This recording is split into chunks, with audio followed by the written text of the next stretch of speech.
नमस्कार मु एस्ट्रोलोजर पल्लवी आपण मानकु स्वागत जनाऊँगी।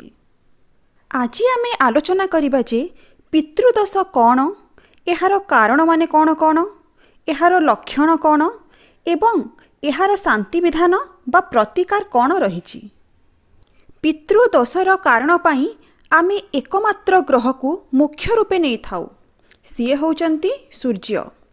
काहेकिना सूर्य हेउचंती ज्योतिष शास्त्र रे पितृकारक ग्रह। जन्मजातक सूर्य राहु, सूर्य केतु, सूर्य शनि, राहु और शनिर दृष्टि संबंध थिले निश्चित सेही व्यक्ति पितृदोषर नकारात्मक प्रभावर शिकार होइथाए। एबे आसंतु जानिबा जे जणे व्यक्तिर जन्मजातक एही दोष काहींकी रहे। जदि कोनोसी कारणरू व्यक्तिर पूर्व पीढ़ी मानंक भितरु कोनोसी गोटिए पीढ़ी खुशी होई ए दुनियारू जाई नथिबे बा तांकर किछि आशा एपर्यंत रही जाइछि।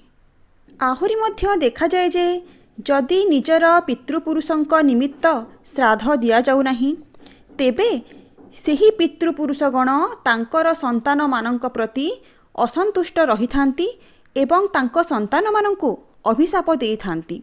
सेही समय रे समग्र परिवार संकटरे पड़ी जाई थाए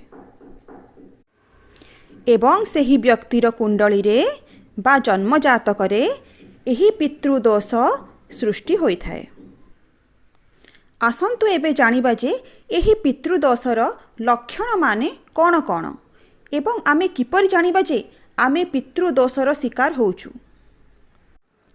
जदि आपणक घरे कलहर वातावरण सबुबले रहुछि, पिता एवं पुत्र मध्यरे सबुबले मनमालिन्यर स्थिति रहुछि, कठोर परिश्रम करिबा सत्वे मध्य परिश्रम अनुसारे फल मिलु नाही, कोनोसी काम आमे अन्य पाई कले सेही व्यक्तिटी सफल हो जाउछि मात्र निजे सेही काम रे आमे बारंबार विफल हेउछु, आय ठारू व्ययटा बढ़ी जाउछि, विवाहरे विच्छेदर परिस्थिति आसुछि, परमानेंट सोर्स ऑफ इनकम किछि हेई पारु नाही, वंश वृद्धि रे बाधा सृष्टि होउछि।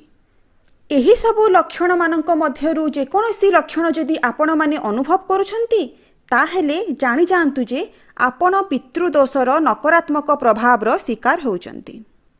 एहार शांति विधान पाई प्रतिकार निहाती आवश्यकता रहिछि। मु केतोटी प्रतिकार कहूची आपण निश्चित करंतु। प्रत्येक शनिवार कला कुकुर को खाइबा को दियंतु। शनिवार एवं मंगलवार घरे सुंदर कांडर पाठ करांतु बा निजे शुणी भी पारिबे। गोटिए योग्य पंडित द्वारा त्रिपिंडी श्राद्ध करी मध्य एही दोषरु आपण मुक्ति पाई पारिबे।